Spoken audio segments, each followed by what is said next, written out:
Welcome students. Next topic जो exam perspective से important है वो है gender as a social construct. कि जेंडर कॉन्सेप्ट को हम कैसे देखते हैं, कैसे वो सोशली कंस्ट्रक्ट होता है, कैसे सोसाइटी उसे कंस्ट्रक्ट करती है। सबसे पहली बात तो कि gender as a social construct इसको कहा गया है कि हर एक जेंडर के लिए सेम राइट्स और सेम अपॉर्चुनिटीज हो लर्निंग में और वर्किंग में। ये नोशन ये नहीं मानता कि मेल और फीमेल्स में कोई अंतर है। ठीक है। जो जेंडर की आइडियोलॉजी आई है वो इसी आइडिया से आई है कि आपस में दोनों जेंडर्स में एक अज्यूम्ड डिफरेंसेस होते हैं। ठीक है। अज्यूम्ड डिफरेंसेस माने कि कोई कहीं लिखा नहीं है, कहीं कुछ ऐसा नहीं है कि ये मेल्स को ये होना चाहिए, फीमेल्स को ये होना चाहिए, बट ये एक तरह से अजम्पशंस होती हैं हमारे। ठीक है। हम बना के रखते हैं कुछ अजम्पशंस, तो वही अजम्पशंस हमें ये कहती हैं कि कुछ अज्यूम्ड डिफरेंसेस हैं। ठीक है। एक काल्पनिक डिफरेंसेस बनाकर आइडियोलॉजी ऑफ जेंडर की ओर से एक काल्पनिक डिफरेंसेस बन जाते हैं दोनों जेंडर्स के बीच में, जबकि इनमें से ऐसा ट्रू नहीं है। कहीं पूरी तरह ये बहुत लिखा नहीं है, ये सिर्फ हमारे अजम्पशंस हैं, हमारी कल्पनाएं हैं कि जेंडर्स में डिफरेंसेस हैं। तो इनिशियल ईयर्स जैसे डेवलपमेंट के लिए इम्पोर्टेंट है, वैसे ही इनिशियल ईयर्स में ही जेंडर कॉन्स्ट्रक्ट्स, जो जेंडर रोल्स हैं, वो बच्चे बहुत जल्दी से कंस्ट्रक्ट कर लेते हैं। इसीलिए इम्पोर्टेंट है कि एक इक्वालिटी की तरह दोनों जेंडर्स को ट्रीट किया जाए। अगर आप देखेंगे अपने घर पे या अपने समाज में, आप पाएंगे कि कैसे हम घर पे दोनों जेंडर्स का जो ट्रीटमेंट है वो अलग है।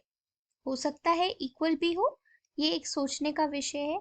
तो सब अपने अपने घर के एग्जाम्पल से, अपने स्कूल के एग्जाम्पल से, अपने कॉलेज के एग्जाम्पल से ये समझिए कि क्या, कैसे समाज, कैसे सोसाइटी जेंडर्स को कंस्ट्रक्ट करती है, जेंडर रोल्स को कंस्ट्रक्ट करती है, specially in childhood.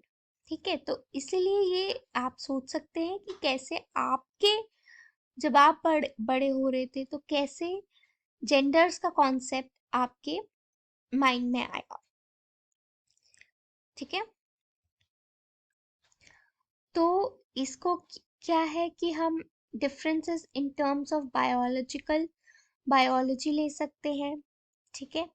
Difference in terms of age ले सकते हैं, differences in terms of caste ले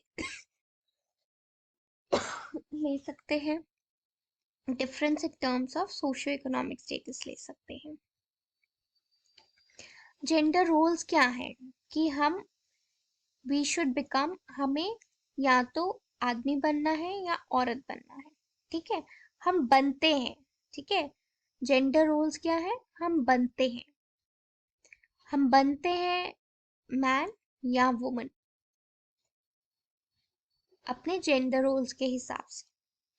मैस्कुलिनिटी जो है वो अप्रिशिएट किया जाता है as compare to feminine qualities, और हमेशा ये सिखाया जाता है कि जो बॉडी लैंग्वेज है या जो एक व्यक्ति का रहने सहने, बातचीत करने का, सोचने का तरीका है, वो भी सोशली मेड जेंडर रोल्स के साथ जो है प्री डिटर्मिन होते हैं। जेंडर रोल्स चेंज हुए हैं, बट ये चीज याद रखने की जरूरत है कि हमें आगे इक्वालिटी माइंडसेट के साथ दोनों जेंडर्स को रेस किया जाए। जेंडर स्टीरियोटाइप्स, जेंडर डिस्क्रिमिनेशन और जेंडर बायस। स्टीरियोटाइप्स क्या है कि हमारे ऑलरेडी आइडियाज होते हैं कुछ पर्सन्स को लेकर, कुछ ग्रुप को लेकर, अरे ये तो ये बिलोंग करता है, इसमें ये तो होगा ही, ठीक है, तो ये तो ऐसे ही होगा, ठीक है। तो ये स्टीरियोटाइप्स हैं कि हम किसी स्पेसिफिक पर्सन को या ग्रुप को टारगेट कर लेते हैं और अपने स्टीरियोटाइप्स फॉर्म कर लेते हैं कि ये ग्रुप तो ऐसा ही है, ठीक है। तो ये प्री कंसीव्ड नोशंस हैं, हमारे पहले से ही बने हुए कुछ आइडियाज हैं किसी पर्सन के बारे में या ग्रुप के बारे में।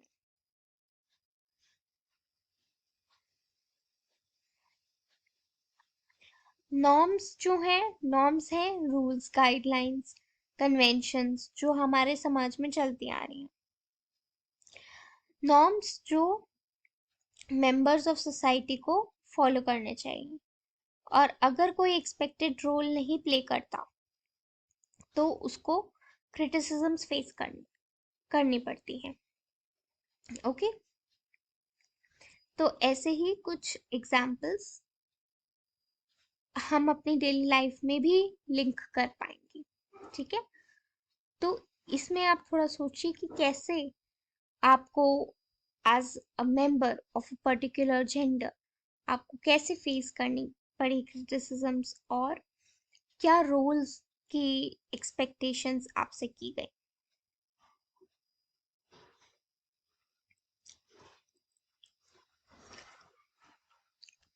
क्या नोशंस हैं, क्या आइडियाज हैं दोनों जेंडर्स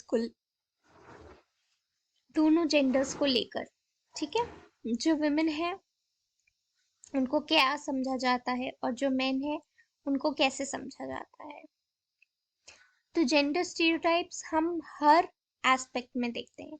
ये कुछ 4 एस्पेक्ट्स हैं जो यहाँ पे मेंशन्ड है, जिसमें हम जेंडर स्टीरियोटाइप्स देख सकते हैं। फैमिली में, मैरिजेस में, करिकुलम और एजुकेशन में, और मीडिया में। एजुकेशनली क्या इम्प्लीकेशन होता है कि हम दोनों जेंडर्स को अलग अलग तरह से पढ़ाने की कोशिश करते हैं, ठीक है। तो ये हमारे बायस्ड टीचिंग स्ट्रैटेजीज में आते हैं। तो जो इंडिविजुअल डिफरेंसेस हैं गर्ल्स और बॉयज के बीच में, वो इसको यूज करते हैं और टीचिंग लर्निंग प्रोसेस में इंटरफेयर भी कर सकते हैं। इसीलिए हमें ध्यान रखना है ड्यूरिंग टीचिंग हम कोई भी जेंडर बायसेस हम ना लाए, हम दोनों जेंडर्स को इक्वली ट्रीट करके उन्हें इक्वल नॉलेज देने की कोशिश करें। नेक्स्ट टॉपिक है CCC, assessment and evaluation. CCC हमें पता है नया एक फॉर्मेट है टीचिंग में, जिसको कॉम्प्रिहेंसिव एंड कंटिन्यूअस इवैल्यूएशन कहा गया है।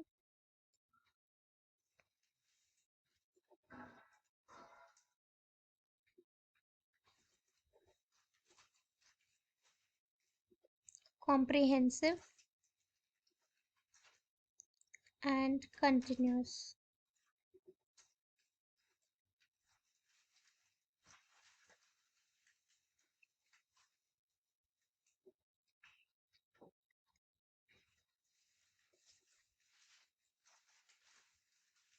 ओके, असेसमेंट क्या है?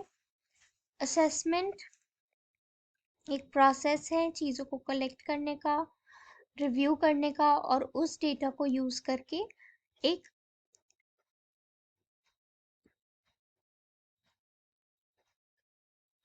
इम्प्रूवमेंट के लिए लर्निंग प्रोसेस में लाया जाए, ठीक है। असेसमेंट में हम डेटा को कलेक्ट करते हैं, उसको रिव्यू करते हैं और देखते हैं कि कैसे उसको हम यूज कर सकते हैं इम्प्रूवमेंट के लिए लर्निंग प्रोसेस में। फिर एक कॉन्सेप्ट आता है असेसमेंट फॉर लर्निंग। तो इसमें आता है फॉर्मेटिव असेसमेंट, जिसको एफएस भी बोला जाता है। फॉर्मेटिव असेसमेंट इसलिए क्योंकि ये जैसे हम पढ़ा रहे होते हैं और जैसे हम पढ़ रहे होते हैं वैसे ही इवैल्यूएशन हो जाती है, वैसे ही असेसमेंट हो जाता है, ठीक है। तो टीचिंग लर्निंग प्रोसेस में फॉर्मेटिव असेसमेंट होता है, ठीक है। ये इंफॉर्मेशन प्रोवाइड करता है और इस इंफॉर्मेशन को यूज करके टीचर्स और स्टूडेंट्स लर्निंग प्रोसेस को बेटर बना सकते हैं, ठीक है। फॉर्मेटिव असेसमेंट जो आपके during the regular process of teaching और लर्निंग के दौरान आप असेस कर सकते हैं, ठीक है। टीचर्स असेस कर सकते हैं कि वो कहाँ तक उनको समझ आ रही हैं चीज़ें। स्टूडेंट्स अपना लेवल ऑफ लर्निंग असेस कर सकते हैं कि उन्हें कहाँ तक चीज़ें समझा। तो ये फॉर्मेटिव असेसमेंट होता है। This is like a regular assessment during जब हम टीचिंग और लर्निंग प्रोसेस में होते हैं। Assessment of learning, assessment of learning का मतलब ये समेटिव असेसमेंट होता है।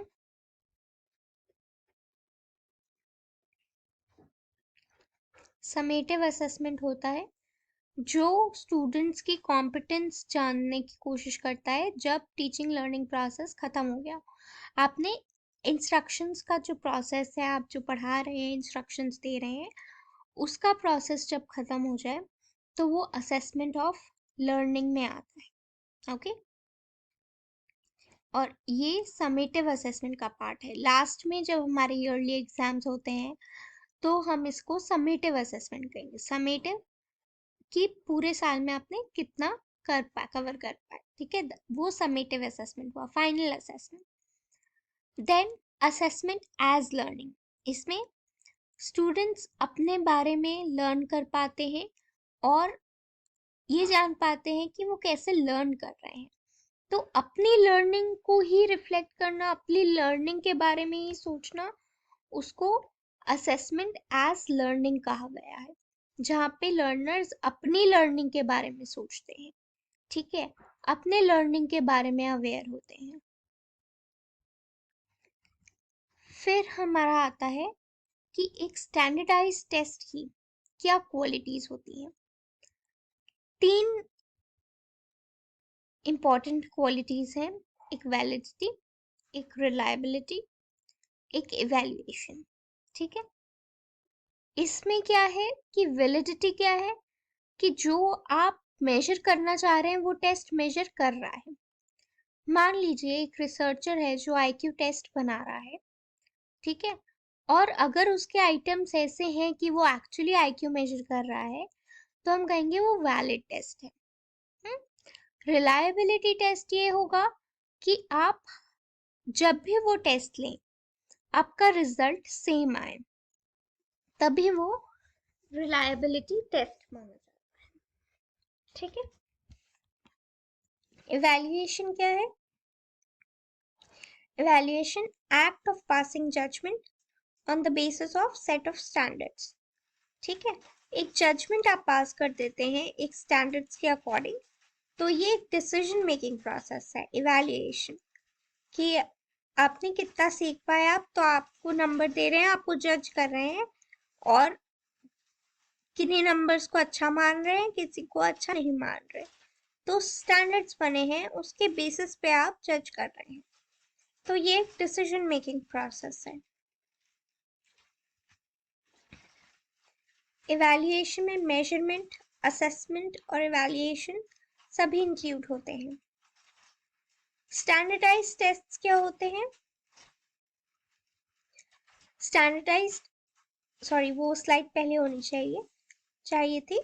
ये स्टैंडर्डाइज्ड टेस्ट है, ठीक है, कि ये सब पॉपुलेशन के लिए जिन पे भी आप एडमिनिस्टर कर रहे हैं सेम रहेगा, इनका कंटेंट सेम रहेगा, इनका स्कोरिंग करने का तरीका सेम रहेगा।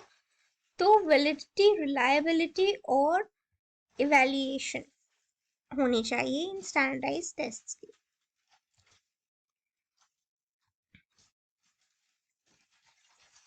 इसमें क्या है कि स्टैंडर्डाइज्ड टेस्ट में सारे टेस्ट टेकर्स को आंसर करना चाहिए सेम क्वेश्चंस, ठीक है, और सेम वे में आप आंसर कर रहे हैं, ठीक है। सारे सेम क्वेश्चंस को आंसर कर रहे हैं या जो आप क्वेश्चन सिलेक्ट कर रहे हैं वो एक कॉमन बंच ऑफ क्वेश्चंस में से हो और सेम वे में हो। इनका स्कोरिंग एक स्टैंडर्ड वे में किया जाए, कंसिस्टेंट मैनर में किया जाए। जैसे जो साइकोलॉजिकल टेस्ट्स होते हैं वो स्टैंडर्डाइज किया जाता है उनको कैसे, उनकी रिलायबिलिटी निकाली जाती है, उनकी वैलिडिटी निकाली जाती है, उनके नॉर्म सेट होते हैं। नॉर्म्स क्या है? स्टैंडर्ड क्राइटेरियंस है कि बाकी लोगों ने जिस पॉपुलेशन के लिए टेस्ट डिजाइन किया गया है उन लोगों ने कैसा परफॉर्म किया है, वो एक स्टैंडर्डाइज्ड टेस्ट होता है। ठीक है, ये एक स्टैंडर्ड और कंसिस्टेंट मैनर में लिया गया है। ठीक है, स्टैंडर्ड और कंसिस्टेंट मैनर में स्कोर किया जाता है। जैसे जो आपके सीबीएसई एग्जाम्स होते हैं वो भी एक तरह से स्टैंडर्डाइज टेस्ट है। और जो इवैल्यूएटर्स होते हैं, जो टीचर्स होते हैं, उनको इंस्ट्रक्शंस दी जाती हैं कि आपको किस में कितना मार्क्स डिडक्ट करना है और किस में मार्क्स देना है, कि मार्क्स डिडक्ट नहीं करना, क्या क्राइटेरिया है स्कोर मार्क्स देने का, क्या क्राइटेरिया है मार्क्स नहीं देने का। तो ये सारे स्टैंडर्डाइज टेस्ट के कुछ फीचर्स हैं। रिलायबिलिटी ये है कि आपके रिजल्ट्स जब भी आप वो टेस्ट लेंगे वो कंसिस्टेंट होंगे, वो वैसे ही होंगे।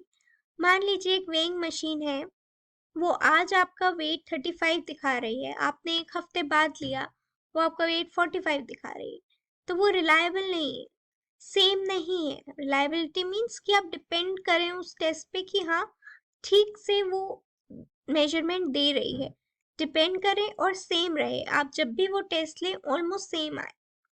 ठीक है, थोड़ा सा इधर उधर हो जाता है बट रेंज जो है ऑलमोस्ट सेम रहे, वो स्टैंडर्डाइज टेस्ट है।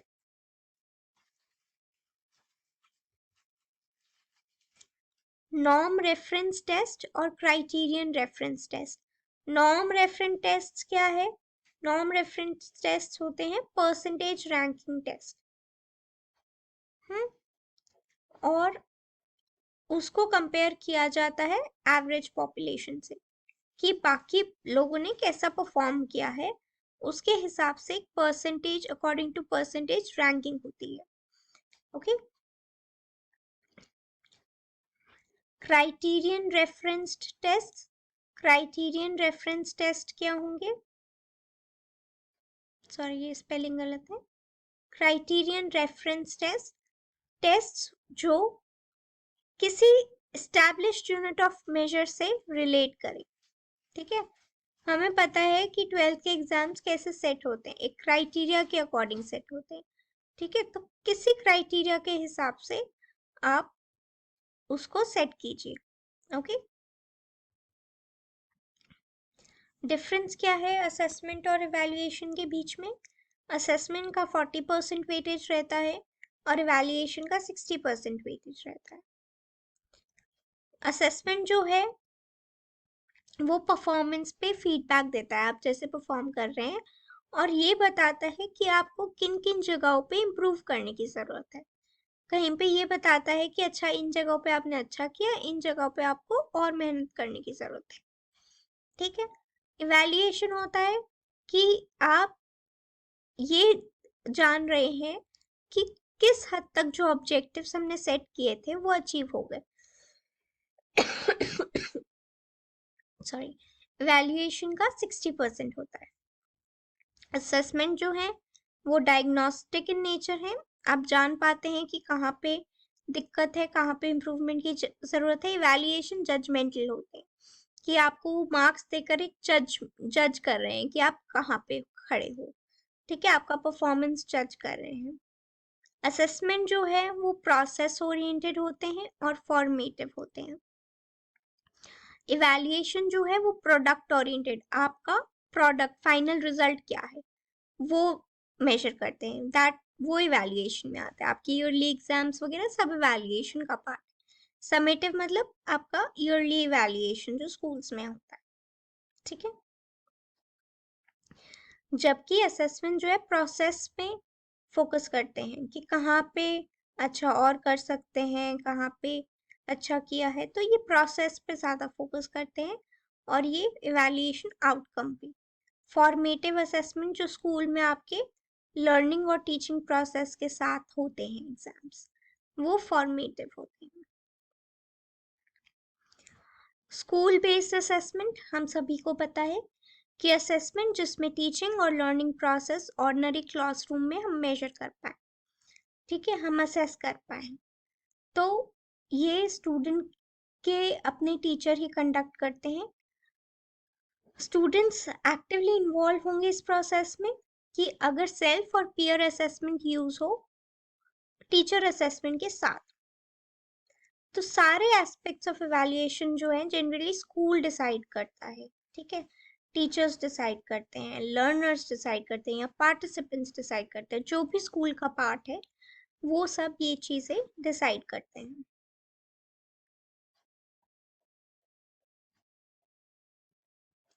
Okay,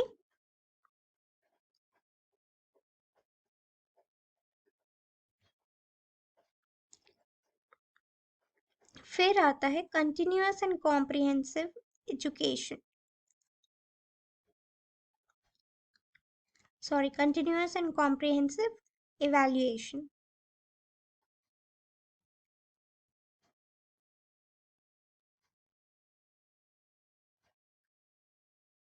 comprehensive evaluation,